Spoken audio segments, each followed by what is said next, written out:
Ladies and gentlemen, pay attention.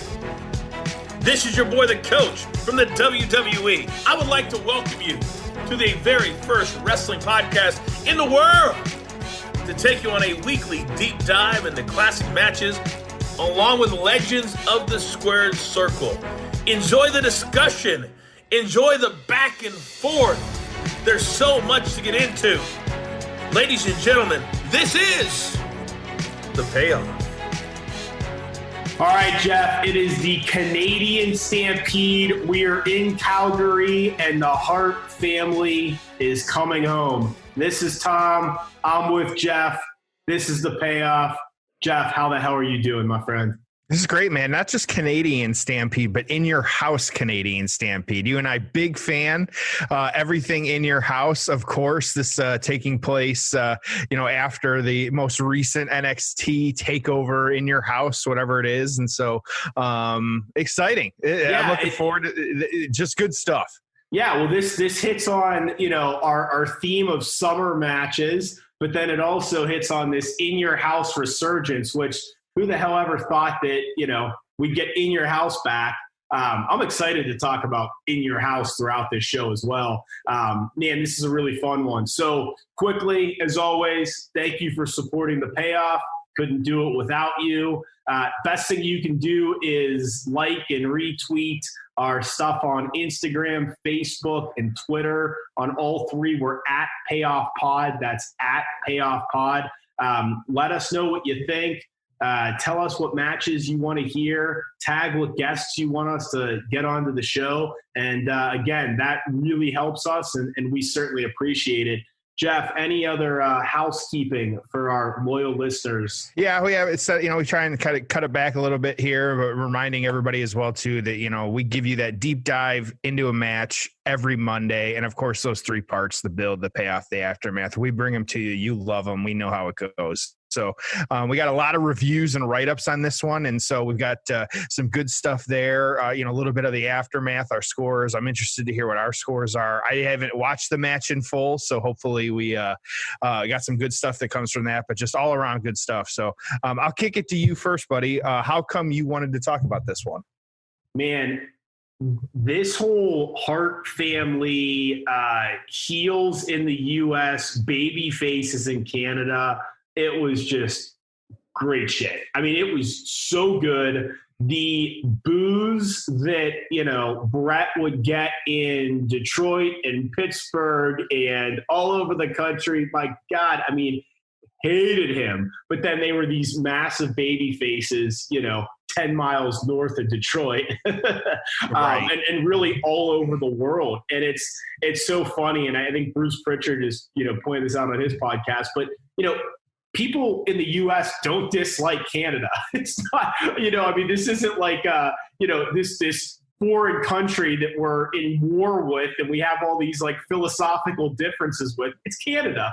But it's just so funny that in wrestling, for whatever reason, it's always been, this goes back, right? It's the Quebecers were heels and Dino Bravo was a heel and, this waving of the Canadian flag. And it's always been that they've been these like heels and these bad guys for whatever reason. So, if you're a quote unquote foreigner, you're going to be a bad guy in wrestling. That's how it is. But even like our like Mexico south of the border, you have like Tito Santana, the like white meat baby face, right? So it's just funny that for whatever reason, Canada struck a chord in wrestling lore. And, a lot of it probably has to do with just something in Vince's mind, right? He probably had a bad experience at the Canadian border one time, and he just thought that all these Mounties were heels, right? So, anyways, I love that.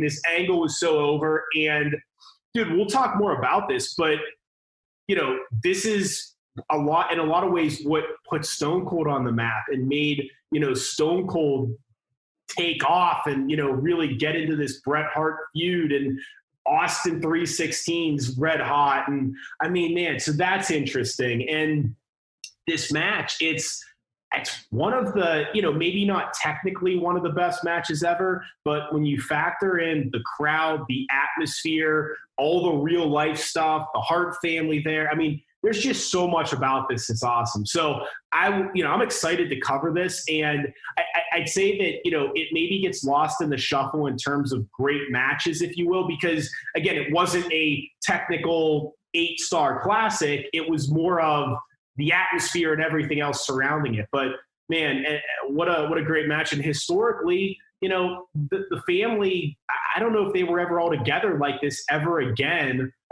Certainly not on camera in this kind of wrestling setting, which is important because it's a wrestling family and they had the promotion and all of that stuff. So I know that's a lot, but man, this is going to be fantastic. What about you, Jeff? Yeah, I looking at the kind of people, and we'll go over the card in a little bit here, but this match, this many workers in the ring. Like, I think that even like there isn't a bad name on this list. And so when we kind of start talking about who was doing it, some of them, like, I don't think we Goldust, we didn't respect as much at that time, but now like we know like Dustin Rhodes, like incredible worker. Like, a lot of these people, like, Legion of Doom, kind of knowing the kind of background that they had and things like that. I know we both watched some of those dark sides of the rings and, kind of hearing some of that stuff. And so a lot of these people too, I don't know if it's good or bad that they had their own episodes of Dark Side of the Ring. And so kind of crazy on that front. But I think just the quality of worker that was in this, like, a 10-man tag like this, like,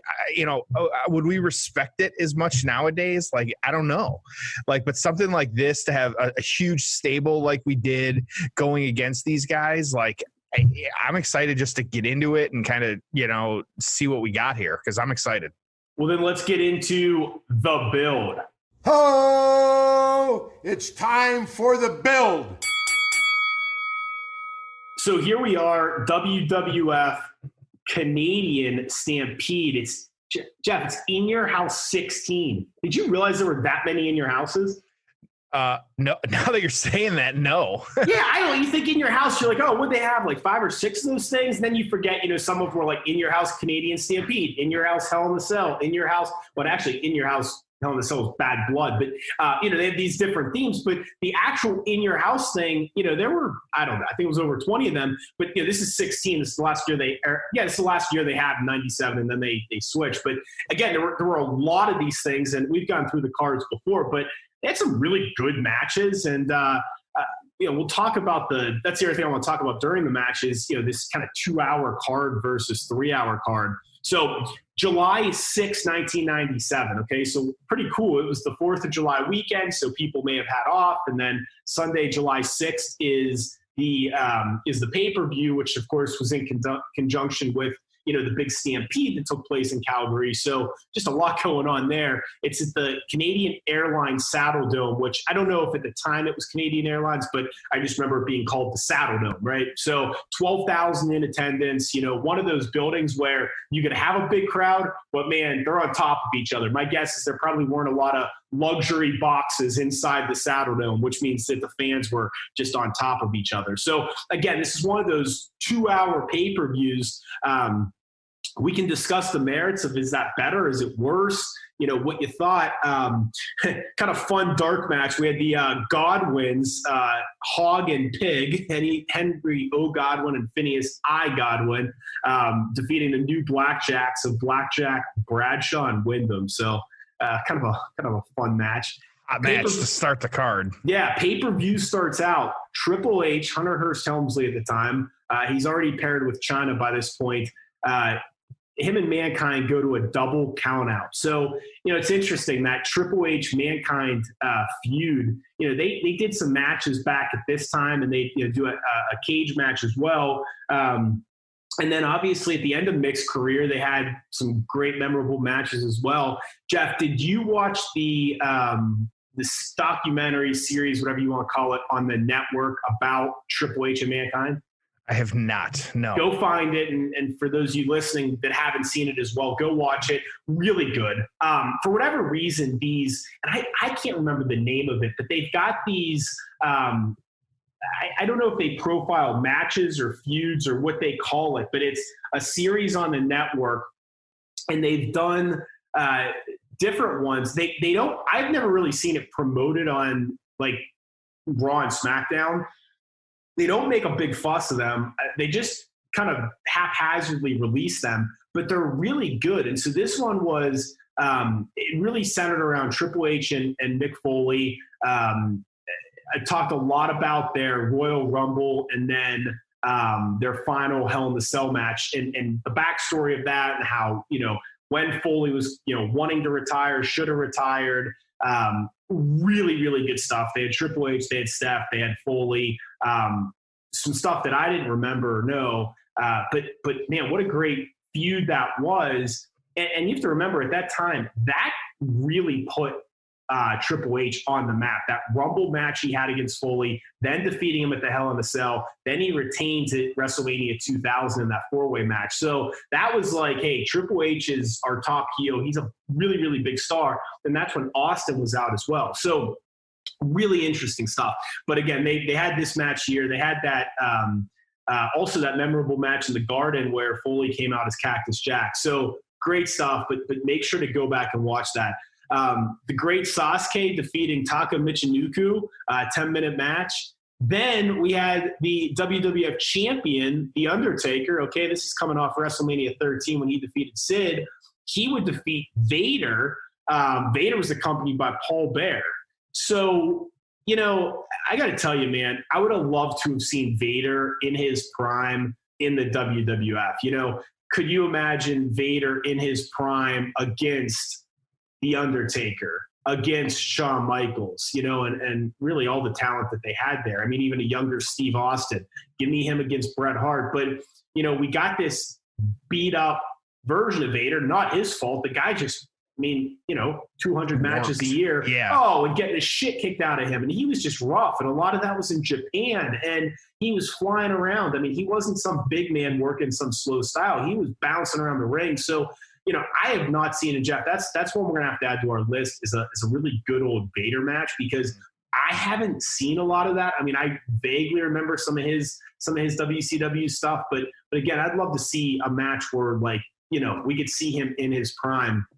But we just didn't get that version here. And my goodness, they brought him in with a lot of hoopla and, put him with Cornette. And I just don't think he had it in the ring. Because remember, that was, the plan was to do a trilogy of matches with Shawn Michaels, the first being at SummerSlam. And then, it would go on to be, I believe, Survivor Series Royal Rumble. They ended up putting Sid in that spot. But man, I wish he would have had it, So anyways, we had that match and then we had the main event. So only 4 matches on this pay-per-view. And that of course is what we're here to cover. The Harts, which is Brett Pillman, British Bulldog, Neidhart and Owen Hart against Shamrock, Goldust, Legion of Doom and Steve Austin. So talk about a who's who. But man, I'm pumped to cover that.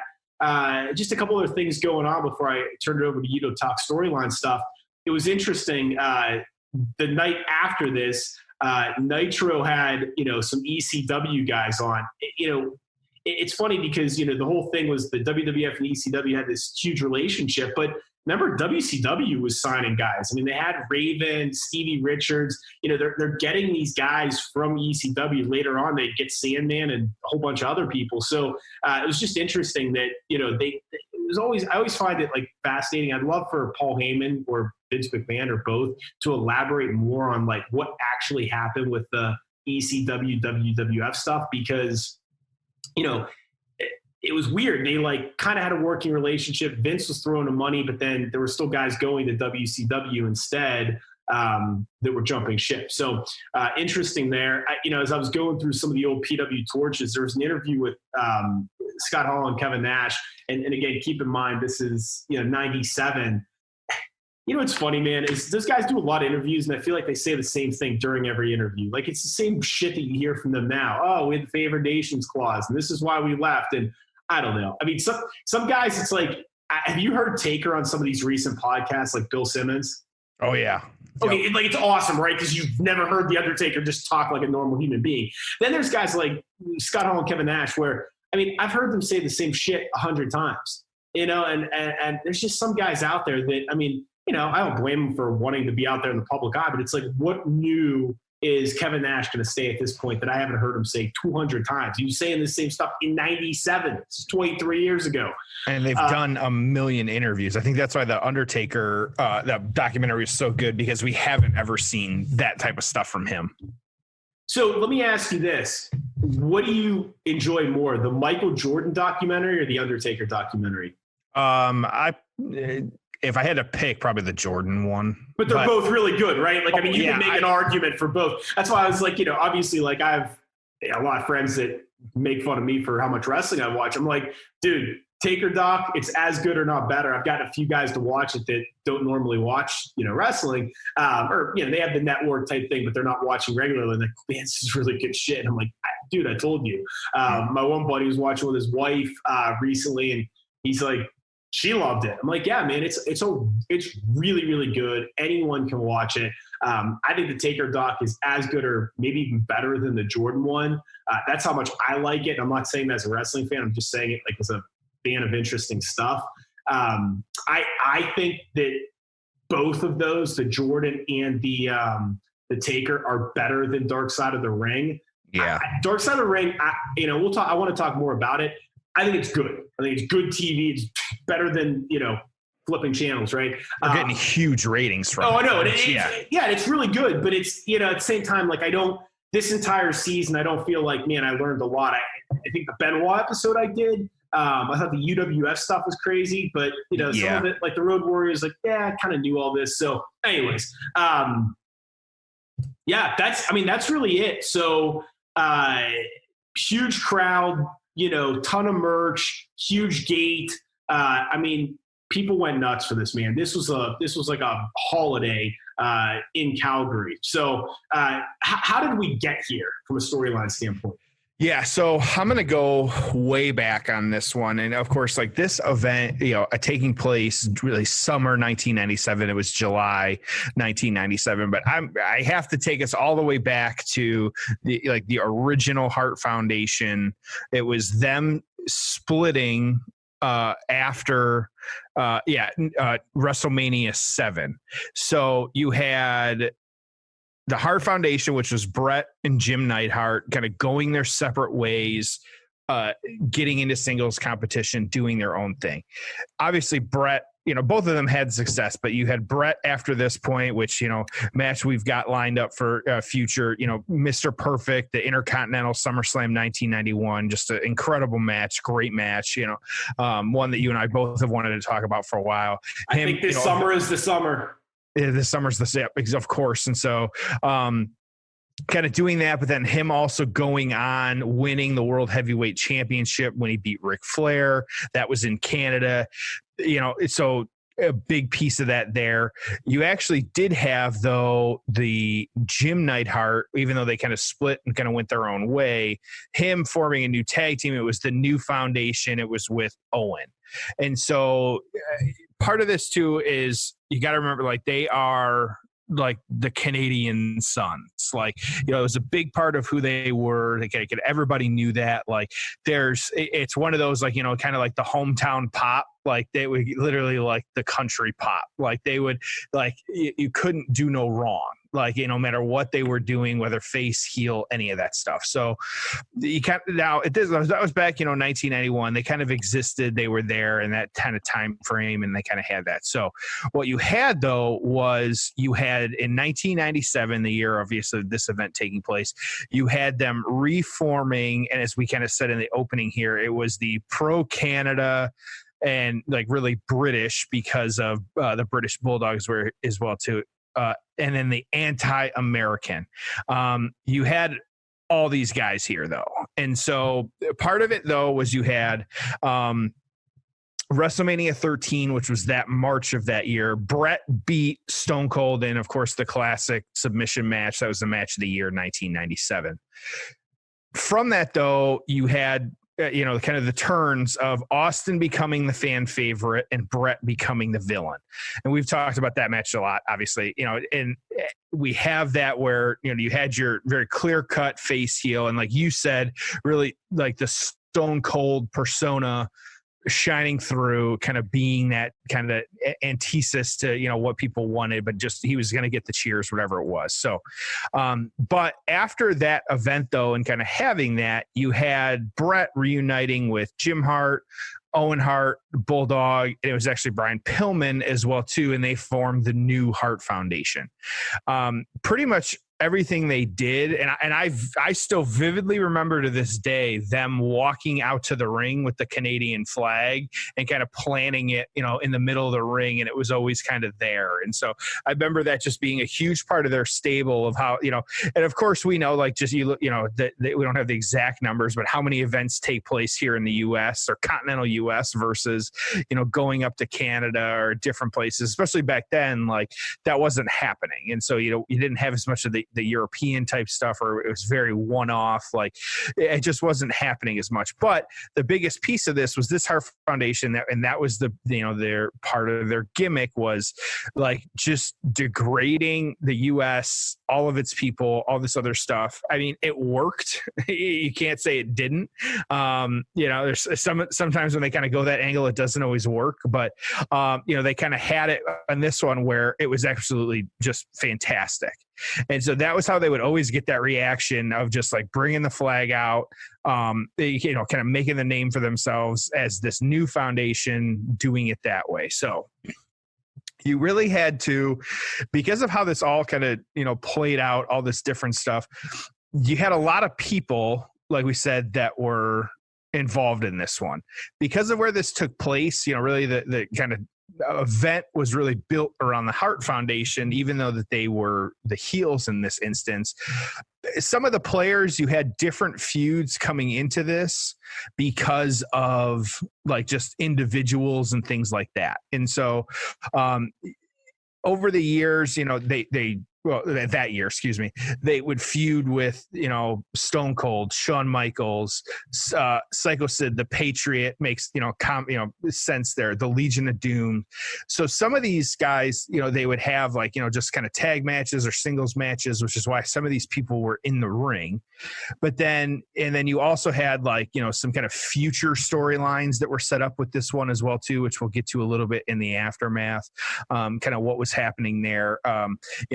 We'll definitely talk about Stone Cold and Owen and things like that. So just a lot of different angles for who was involved in this match and why. But it really just led to this point of you had just the absolute, oddly enough, and we'll see it from when it happens, the heel tag team or team stable of the Hart Foundation taking on really this group of people that they had feuded with over the last couple of months, individual, just a lot of different things that brought this one together. But you had them as those people as the faces going into Canada versus the Harts as the heels, which will play a very big role in kind of how this plays out. So a lot of different angles, just, different things happening, but good stuff with the build. So Tom, what are your thoughts? Dude, it's such a good build. I mean, there's just so many layers. This is like as good as a build gets, right? You have the fact that this has been, you traced it back to the early 90s, but you have elements of this that have, built over years, not for this storyline, but it fits in, right? So this is like years in the making if you add all these things in. You have the real life component of it, which always adds more to a storyline when it's, not just all scripted, but there's real life stuff. You do the family, you do the hometown crowd thing. All of that. And it took place over a long time. It wasn't, oh shit, we have another pay-per-view, let's throw these guys in a 10-man tag. This was building and simmering for a long time, and it continued after this. These guys, as you'll get into after this match, these guys really collectively were SummerSlam, later on in the summer, so the following month. So anyways, let's jump right into this. For those of you who want to watch with us, it's we're going to start this at the 1 hour and 15 minute mark of In Your House Canadian Stampede. That's the 1 hour and 15 minute mark of the network. And with that, it's time for the payoff. Oh, it's time for the payoff. All right, dude. So here we go. We got everyone in the ring. The Harts just entered, dude. Heroes welcome. It was just the difference in them coming in. You could just see it in their eyes. You could see how it was like. I remember Neidhart coming in. It was just like, it was a Super Bowl. It was like the biggest thing in the world for these guys. Give us a little sound right now so we can kind of. Yeah, of course. So you've got Brett and Stone Cold.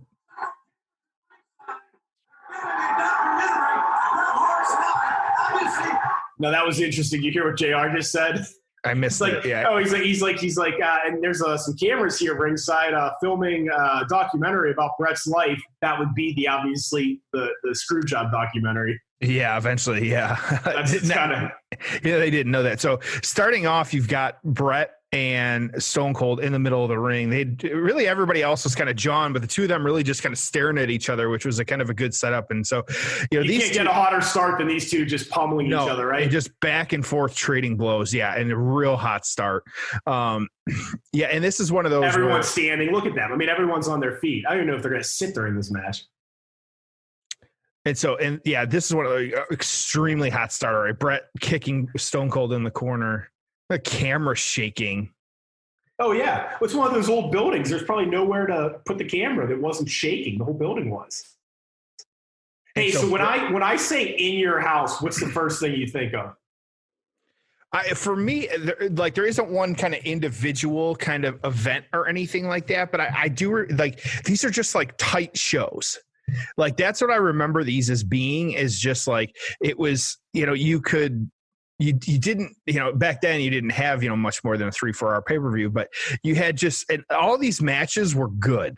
And then you really capped it off with like something like this of just kind of having it. And I think that's how these are successful. And, we've heard the rumors lately with kind of everything happening of just like them wanting to do some tighter pay-per-views. Well, that's the word I go to. It's tight, right? I mean, it's like, it used to be that, hey, you got 10 minutes, go out there. But now, I mean, guys know that the show can kind of end whenever. So, I mean, if 10 turns into 15, oh, well. Right. Yeah. They're not. Yeah. They don't have the hard USA stop time or any of that. Even then they would run over. Like, did Edge and Orton need to be 45 minutes long? No. So sometimes less is more. Again, I was entertained, but I mean, I think that, we could have trimmed 10 minutes off the weight room scene and probably been okay. I think everybody kind of, agreed with that. But then some matches, like, if you can put on a 60-minute Iron Man or Iron Woman, great. Like, there's a time and place for that stuff too. And I like, this is that type of card where maybe, something like that wouldn't have a home here. $1 Million Dream does the reverse. This is the one he beat him with at Survivor Series. Little callback there. Austin kicks out. Still just Brett and Austin. And so these two already, we've got a couple of minutes now here, and just these two guys, missing, kind of going for him on the rope. Oh, by the way, the reason I asked you what you thought of when I said in your house, yes. Two things I always think of are Todd Pettengill and then the actual house entranceway. Yeah, and that's what, of course, I can't not acknowledge that. And yes, the house setup, I think that's one.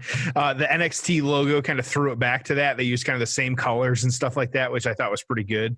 Big bull Neidhart in there. I love some of those old stories about Neidhart. What was he, a shot put? Was he shot put or discus? Or I think he was shot put. I forget. Like he owned the record. I mean, he's just a hell of an athlete. Played for the Raiders.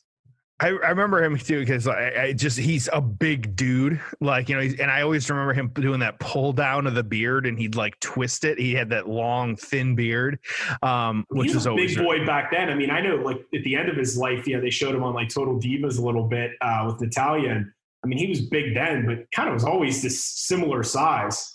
Wow, yeah, a kick! Wow, Shamrock was awesome, man. I know we've talked about him before. Haven't covered a match, but I wish they would have done more with him, man. I thought he probably was a bad promo, but I mean, and I may have said this before on here, dude. If you would have had him with like a Paul Heyman, forget it. He didn't have to say a damn word. You put him with the right mouthpiece. Yeah, absolutely. And he did a lot, like he, in Japan and all this other stuff. And he was out there, but and you forget too, like he wasn't in, I was kind of looking at it right now. He wasn't in WWF for that long. Nope. Like 97, 98. I mean, he debuted at 13 and he's probably out there within like 2 years. And so, world's most dangerous man, like, yeah. And so it's just one of those. But yeah, and that's one, like, he's still a scary dude. Like, he's a big dude. So you got Pillman in the ring now. I wish they would have explained, like, I mean, I was 13 years old at the time. I wish they would have explained why Pillman was in the Hart Foundation more. I mean, I get it. He trained there, but I've seen, people were like, no, he was part of the family. He was super close with them. Like, I wish they would have given a little bit more context there. The tough part with Pillman was he barely wrestled. I mean, remember, he, tragically died not that long after this, but I mean, he was hurt, so he barely was able to wrestle. Well, and this too, every time, if you haven't noticed, and for those of you at home, like, every time the Hart Foundation does a move and even acknowledges the crowd a little bit, they go nuts. Like, they're clapping, like, even like that was just like a backbreaker. Like, there's something you don't see every day. Pillman trying to tap out Shamrock, grabbing his wrist and slamming his hand down on the ring. There's something you don't see every day from a heel. So I've had the chance a few times of meeting people from Calgary. And not non-wrestling people, right? Just like, I think randomly I met some guy at a golf course one time. And of course I have to like ask about that. I'm like, yeah, wasn't there like a big wrestling family from there? And it's just always interesting because it's not like that big of a place. So everyone knows who the Harts are, where the Hart house was, like, Owen was in my, high school or something. I mean, it's just it's always interesting. Like, it's happened to me a few times. When I hear Calgary, my ears perk up. And Owen and Goldust in the ring. You got Owen and Goldust. You got everybody, and again, the crowd losing it for Owen. Like, so cheering. let's talk Owen, Dark Side of the Ring. What'd you think of the episode? What'd you take away from it? As you and I discussed, like, we've said this, previous weeks. Like, I thought ahead of time that maybe that she had the footage and they were going to show the footage. I'm glad they didn't. It was still hard to kind of see, I've heard the stories over the years, but is there footage online? I'm pretty sure there is. I certainly wouldn't watch it. I haven't looked. I don't know. I thought there may have been some stuff, but I don't want to see anything. In fact, you and I talked about it. Just even seeing the blood on the ring was not. Yeah. And that was, I think, that piece of it, like the police photos of just like how high up it was. Like, you kind of get that sense for it, and like seeing the blood on the side of the ring, hearing that, like, how he broke the boards under the mat, and so wrestlers, like, there was that divot where he hit, which is just like disgusting to me. I get it, like, how she feels. Especially when she pulled out the carabiner that they used to, like, yes. She's got that in her garage, and just like a tote where I store, like, like old Legos, like, just and that's why you can't judge a person or, kind of know what happened until we kind of see those types of things. I thought overall it was well done. But I was going to say, like, I fully understand why she wants no affiliation whatsoever with the WWFE, because I wouldn't either. Like, well, so here's the thing. Two things, and this is, you may have heard me say this before. I say it a lot in like politics. I say it a lot in different areas. Two things can be true at the same time. Okay. And Owen Hart should be in the Hall of Fame, and Martha Hart shouldn't allow him to be in the Hall of Fame, right? Her viewpoint is completely understood, right? So it's like two things can be true. Like, yeah, of course, who wouldn't want him in the Hall of Fame? Obviously, he should be in the Hall of Fame. Obviously, it would be incredible if we could celebrate him. Does his family have every reason to feel the way they do? And, his widow, his kids? Yes. And so you just have to just try to find peace with that. And at the end of the day, if you're, as a fan, really worked up about it, you're not the one that died. You're not the one that lost a loved one. So they have every right to do whatever they feel, is best for his legacy. And again, two things can be true. Yes, he should be in the Hall of Fame. Yes, they have every reason to prevent that. I get it, right? And I get both sides of it.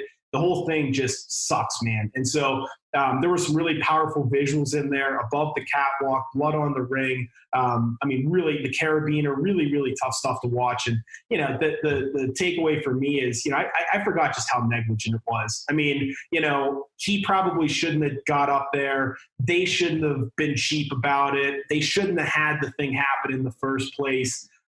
It just sucked. At the same time, Sting had done a variation of that, 50 times? So just the whole thing just sucked, man. And God, the point was made. Can you imagine him working with Eddie and Benoit and Edge? Yeah, the people that came after him. Yeah, and then I just, I forgot with some of those highlights just how good of a worker he was. I mean, I love the personality, but he was just such a good wrestler. And man, I mean, just from a professional standpoint, the career that he could have had with a few more years in the Attitude Era, and he would have come out of that Blue Blazer thing strong.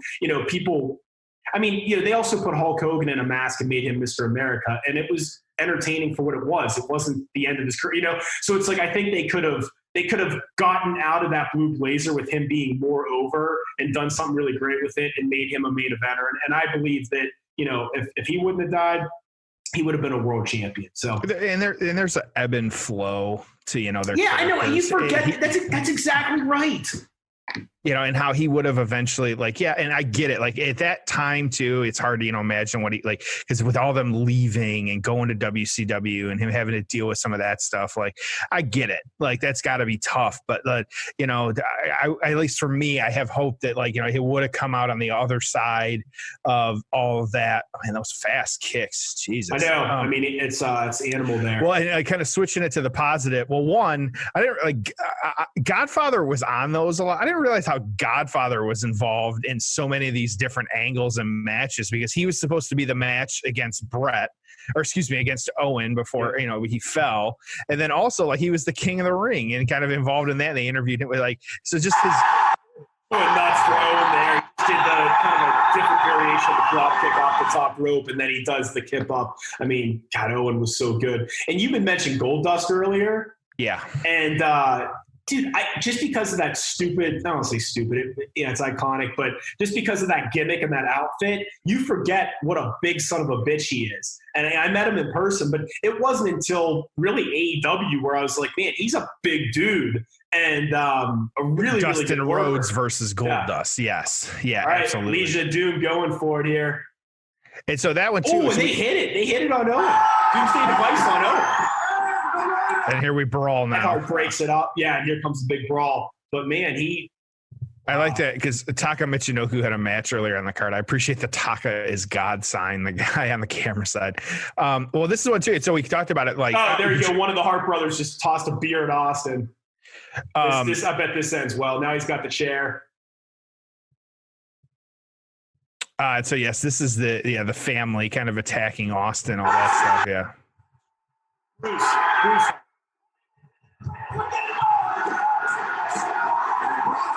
So I don't think we even think we're halfway through this match at this point, and the crowd is absolutely ape shit.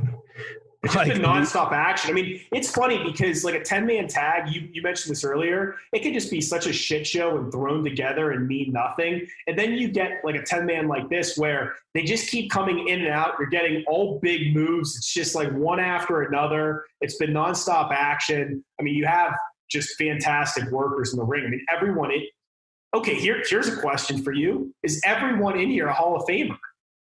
I mean, yeah. Okay, so Austin's in, Legion of Doom's in, Hart Foundation's in, Owen obviously should be in. Bulldog is going in? He was supposed to be this year? Yes. Pillman I don't think is in yet, but he is a Hall of Famer. Yeah, Pillman will be. Who's left? Goldust will be. And I think even with all the AEW stuff, he'll still go in. Jericho will still go. I mean, do you agree with that? Jericho will be a WWE Hall of Famer. Goldust will. I think even it may have to be after Vince, I say dies, but he's going to outlive you and me. But I think he should be. No, but I think he will be. I think they reconcile. Jericho didn't leave on bad terms. He'll come back. And so now we get the Hollywood Blondes in the ring. Yes, we do. Flipping him off, terrible stunner. But it got it off. Yeah, I think if nothing else, you have to include these guys in the conversation. Yeah, so everyone's. Oh, and I guess the only one we left out was Shamrock, and I think he gets in just based on who they put in. I mean, and I think that either way, he is a Hall of Fame caliber person. Yeah, you do the UFC stuff, and I mean, he was doing the bare knuckles UFC stuff. I mean, he was doing everything back in the day. So I think in totality, Man, hit him with a fire hydrant here. I actually have different fire extinguishers in Canada, apparently. I've never seen an all silver one.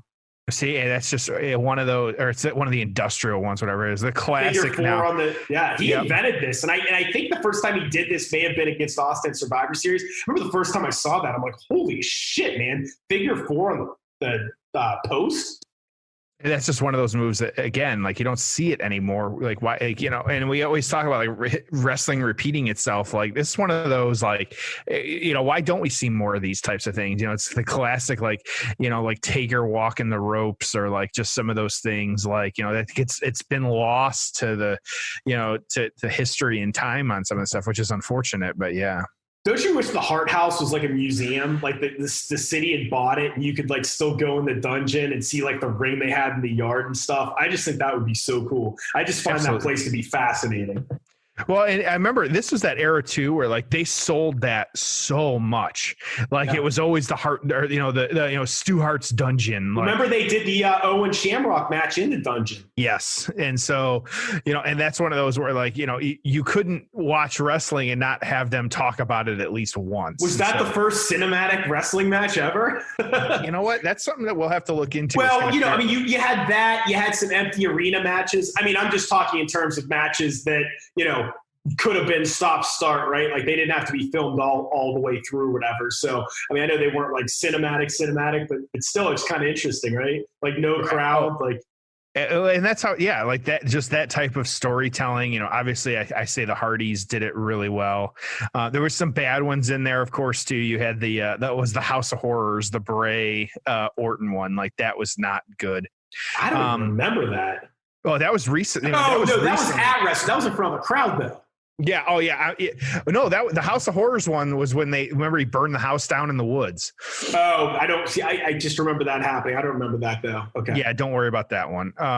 That one, not good. So that was, where Orton, like that, it's that gif of him staring and kind of, not going well. We talked about Owens. What'd you think of Legion of Doom's Dark Side? What's funny, there's 3 Dark Side of the rings in there. There's the Screw Job, there's the Road Warriors, and then there's the Owen Hart one. There really is, yeah. And I mean, Pillman could be one too. Davey Boy and Dynamite could be one. And they've already said that season 3 is they haven't officially said it, but like there's no way season 3 doesn't happen. It was like Vice's highest rated programming ever. Yeah, they'll have to do it. Yeah, I'm actually surprised Vice gives them such a hard time. Guys, isn't that crazy though that there's probably 2 more Dark Side of the rings in that ring right now? I mean, it's something with Bulldog and Dynamite you could definitely do, and then Pillman, I think that'll definitely happen because I can see his son wanting to do it. At least, yeah. Wow, it's crazy. Yeah, well, and kind of looking, there hasn't been a ton. I'm kind of looking at a list of like cinematic matches. There hasn't been a ton over the years, but so Bret Hart in the ring working over Shamrock right now. Bret and Anvil's a tag team, the Hart Foundation. Do you love them, like them? What's your feeling? I always loved the Hart Foundation. Like I think that this one, I think heel face, and when I would, when we were younger, I didn't, there was just the bad guy, the good guy. We didn't know the terminology. It was kayfabe still alive. Well, yeah, the Jimmy Hart package was awesome, right? And then they became good guys, and that was cool too. What's good about them is, obviously I love tag teams that dress the same colors theme, but they had the big guy, little guy, the bull and the worker type thing, which is kind of cool, right? You think tag teams, you think, well, Sean and Marty were the same guy, and the Young Bucks are the same guy, and the Road Warriors are the same guy. It's kind of cool when there's a contrast between the two, huh? Absolutely. And I think that's one of those, like, we got Shamrock and Bret kind of working in the ring. Shamrock's, God, he's just jacked, like scary. And he was fast. He was like a really, really fast striker. Yeah, absolutely. He's not a huge guy. I met him, but he's still jacked. He is. Sure. Yeah, he's not towering over everybody else. And so now we got some outside the ring action. Ooh, Shamrock getting tossed over the table. So if you had to pick, I guess, like, out of this, and we've had some of these matches, like, who is your kind of favorite in the ring right now? Like, if you had to pick out of all these guys and taking their whole career, like, who would you pick as like your one top guy in the ring right now? I think the easy answer is Austin. Right. And yeah. I'd say the easy answer and the right answer in my mind. some people love the Road Warriors. I like them. But again, remember, I wasn't watching the NWA in '85. So maybe I missed their best stuff. Yeah. So, I mean, Austin's the biggest star in the history of the business. But aside from him, dude, I the more I watch of him, the bigger of an Owen Hart fan I am. I mean, the Calgary stuff he was doing with the flips, and no one else was doing it then. I know they were in other parts of the world, but no one was doing that in Calgary. Then he comes in as the Blue Blazer, and I mean, it's pretty awesome, man. Like, pretty great as the Blue Blazer. So I'd say my second favorite in that ring right now is Owen Hart. What about you? Owen. I think I'm with you. I think Austin's the easy pick on this one. I think at least I remember more of like me being a Brett fan, like not to, Austin's Austin. You can't not like him. But I think for me, like Brett would probably be the one I'd have to pick. I have kind of a hot take though on this one, like seeing him in the ring at this point, like I like, and I said it a little bit, like I can't, like, I got to give props to Goldust, or you got to give props to Goldust. I mean, that gimmick could have lasted about 2 months if the wrong guy was in it. Like, right. He was so good. And so he's currently 51. And so even if you say, like, he was in his, mid 20s when this match was going on, like, like, yeah, is that math right? Yeah, that math's right. And so mid to late 20s, like, wow, Bulldog and Goldust superplex. Those are two big boys, man. Oh boy, that looked like it could have gone rough, but yeah. Well, and Bulldog, like he pressed the Road Warriors earlier. Like he was one that like just this. He was a monster of a man in regards to strength. Yeah. And I remember and I always loved his finish, the running power slam too. I thought like, Braun's using it now, but it makes, sense for both these guys, but I always enjoyed the running power slam. So as both guys are down right now, let me ask you this, best in your house match ever. I think the three that you could argue would be Mick Foley and Shawn Michaels and Taker in a Hell in a Cell in this match. Do any of those three stick out for you as the best?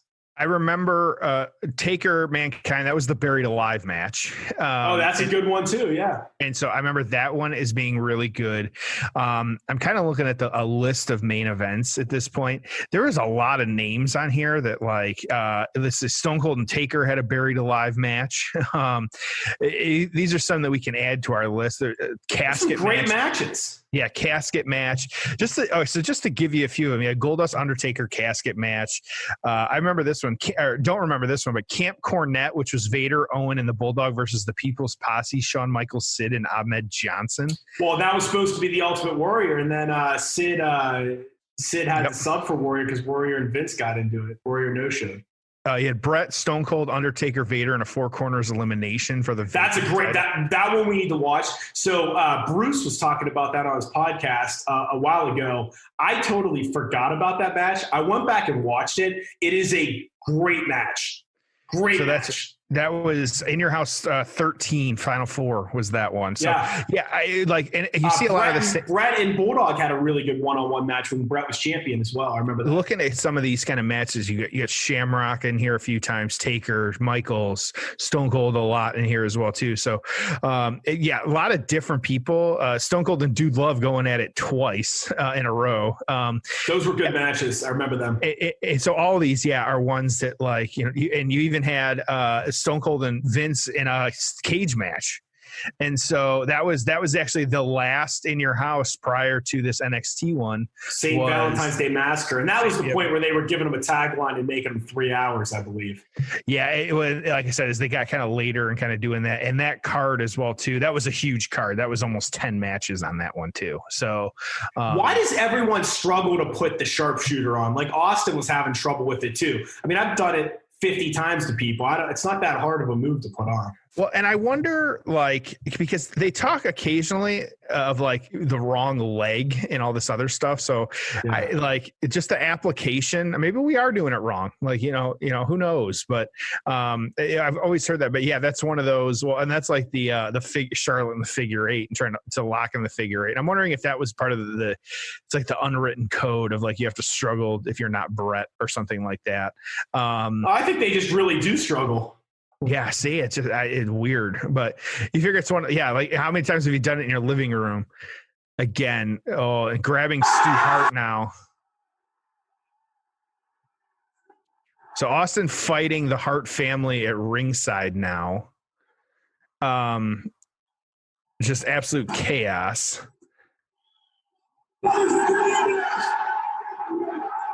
Brett rolling Stone Cold back into the ring.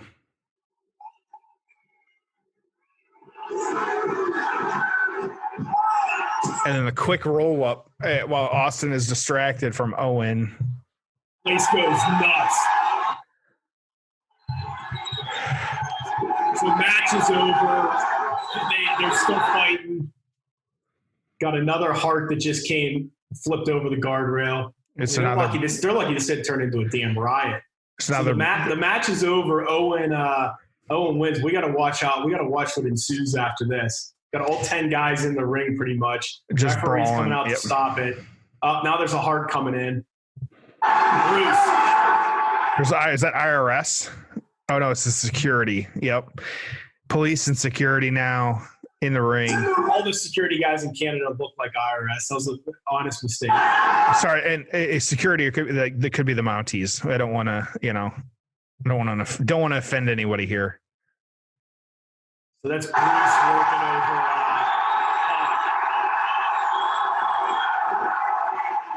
You see Joe Briscoe on the side. Austin just kind of hanging out on the outside at this point. They've kind of started to clear the ring a little bit.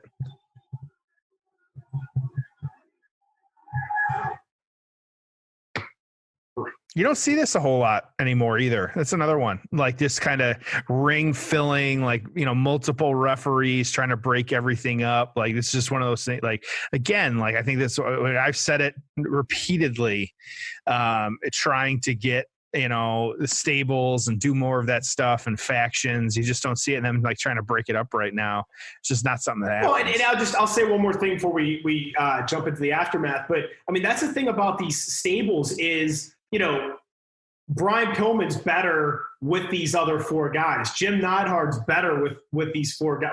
They're all better being part of this. They all look like bigger stars. They're all more interesting when you put them together. And so we'll just close with the fans just going nuts. See, what was Brett's music playing? Yeah. The whole family would come in and the place would go nuts, man. But what an awesome moment. So you've got the Hearts. I was to say you got the Hearts and like the family now celebrating the ring and the crowd going just nuts. So yeah, good stuff. Yeah, awesome stuff. Let's jump into the aftermath. Ho! It's time for the aftermath. All right. So initial thoughts, dude. Great. Just great. We're still kind of got it on right now. They're kind of waving the Canadian flag in there. I think just a lot of action, real hot. Like it's one of those where just good stuff. This is as good as pro wrestling gets, man. It's great stuff. Yep. So aftermath, what happened? I know there's a lot, so give us the Cliff Notes version because we can talk for hours about what happened in the ring, outside of the ring. It's just crazy. So aftermath, we can talk. The immediate aftermath, you have Austin coming back to the ring with a chair. It once again kind of starting the brawl to, he hit Neidhart. And then you've got just kind of dogpiled on each other, like a Brett throwing like actual like shoot punches. And so, which is good stuff. But what you had though was after this one, kind of moving forward a little bit here, Stone Cold and Brett obviously having their match of the year, kind of, doing what they did, kind of went back and forth. But you actually had Stone Cold starting to feud with Owen after this point. He actually attacked him the next night, which is what you got this feud. it led to really the kind of infamous match at, SummerSlam 1997 for the Intercontinental Championship. This was the botched pile driver that we all hear about. I know it's one of those where I've seen the video once and don't want to see it again, where just too much of Austin's head was exposed underneath Bret. It wasn't like a tombstone where he kind of went down on his knees. It was a sit out pile driver where Austin, like, just it felt like the top third of Austin's head was exposed. And he's talked at length about what happened, where he just felt his neck kind of compress. It was like 4 inches. I mean, it was just such a massive, amount that you've never seen in like a tombstone or anything else. Well, and you wonder too, like some of the ability of some of these guys, because even in that moment, Stone Cold was able to pin Owen and kind of pin him for the win on this one. I remember like him crawling, could barely move, but got the win. And of course, had to relinquish both the tag championship and the Intercontinental Championship because of how hurt he was. I want to point out too, I still got the match on in the background here, and Austin is handcuffed, flipping off the crowd as he's walking up the ramp. So I don't want to miss that aftermath because it's that good. So, of course, though, 1997, just a huge year for the Harts and kind of all these people as well too. He had to give up, and then he did recover, but then of course you had Hart actually going on and beating Stone Cold again at Survivor Series. That was 1997. You had all these different things. All these different things kind of happening. Of course, the screw job as well too, kind of playing into this. It just all kinds of different stuff. And so, with that then too, kind of some of the people that were involved in this one, you also had Pillman, and of course we had the kind of I say it's not classic, but the infamous was this the about the gun? Oh, the gun was later, previous to this. But yeah, I'm mixing this one up with another one. But and so you had the screw job as well too of this. And so that was what led to the Hart Foundation kind of breaking up, kind of having that. You had Neidhart and who was it, Davey Boy Smith, British Bulldog, leaving, because they weren't, Bret leaving, all this other stuff. It was Owen who stayed. We kind of know the story at this point of why he stayed and kind of what happened there. The gun was the previous year, but anyways, you kind of dealing with it. So just a lot of different things. I think a lot of this hinged after this of like you get into the screw job and what happened. Everybody else kind of continued to compete, continued to be a part of this. And you have to acknowledge too, like we said at the beginning of this, that like these guys came in as the heels and came in as they're left as like conquering heroes though of Canada, like just absolutely got over, absolutely like were loved by everyone. Fans, American fans make me sick, like crowds in the sign. Like these guys weren't going to be booed. Like these guys came in and really left, and it just we know the kind of tumultuous times that came after this, but, everyone still had, I say successful careers. Everyone was still kind of involved in things. And so overall, it was just, it was good stuff. It's good to see kind of, how this played out, and kind of everyone involved continued to have successful careers. Well, it's just sad because you're watching the peak of this family, and God, it's just so many bad things happened not long after that. So It's really sad. Yeah. So, yeah. All right. So tell us how this match was reviewed, and then let's give our payoff scores and hit the road. Yeah, so you've got the PWI. Bret was 1997's most hated wrestler, which kind of speaks to it's weird the reception he got at this, and them being the conquering heroes versus Bret being voted the most hated wrestler. Along with that, though, Owen was the third. And so kind of interesting, how this was received and kind of how this played out. We talked about him during the match. Shamrock was also voted the most improved wrestler that year. year. And so this match took place about halfway through the year. So he still had a lot in the tank after this one. So really good stuff at this point. What you've got then after that is kind of some of the write-ups. I'll start with the Pro Wrestling Torch. You've got the match was never spectacular from a technical standpoint, but the wrestlers and the feud, especially Brett and Austin, are so over that it energized the wrestlers, and even basic moves and redundant save routines seemed special. All of the personalities had a chance to shine a bit during the 25 minutes. 4 stars. A couple different things that they kind of have from some different write-ups and just kind of that I pulled it. Sometimes less is more, and this show proved it consistently. The WWF's 2-hour pay-per-views are more entertaining than their 3-hour marathons, which we can all agree on that even still. Isn't that crazy? People were saying that back then. Yeah, and so even then they kind of knew. And so what made this show great was the rabid Cameron Indoor Stadium home team style Calgary crowd. They elevated a very good 10-man match into one of the most memorable I've seen. The atmosphere watching at home was even better than some previous matches. The Hart Foundation, particularly Pillman, Owen, and Brett, and Steve Austin looked like they were having their times of their life. Thank God the Hart Foundation and the WWF had sense not enough to try and turn the crowd against them. The finish of the show may have not been out of Wrestling Heel, the finish of the show may not have been out of Wrestling Heel 101 handbook, but it was exciting and entertaining. Obviously, the Wrestling War is responsible for the rise in quality of these pay-per-view shows, and I think the trend in fits and starts will continue. So, which, yes, we saw that, them kind of going back and forth. The Observer newsletter, this one, like the whole show, it was 151 votes, 100%. Nobody even gave this one a thumbs down. Wow. Just great. And so, yeah, which is kind of weird to see. And so for the rest of the world, it was strange at the same time to see Bret Hart and WWF's lead heel being presented as a hometown legend, getting a Hogan in his prime response, and being shown and portrayed as a role model who had lines a mile long waiting for autographs at public appearances over the weekend and accommodated everyone who asked. Or how about seeing Owen Hart, the pesky little brother, work a spectacular babyface-like performance, climaxing with him saving the day and leading the good guys to victory, and then celebrating not only his entire family in the ring, but hugging his baby, or seeing Davey Boy Smith walking his wife down to the aisle and kissing her before the match started to a thunderous applause. Some main event heel. And what about Brian Pillman, the loose cannon? There he was helping 82-year-old Stu Hart into the ring so the father figure of Calgary wrestling could receive a well-deserved standoff at the end of the night. Yeah, and so that one ended up getting 4.25 stars. So you got 4.25 stars, you got 4 stars. All around, they loved it, and I think they kind of touch on. I'll kind of transition into my score here.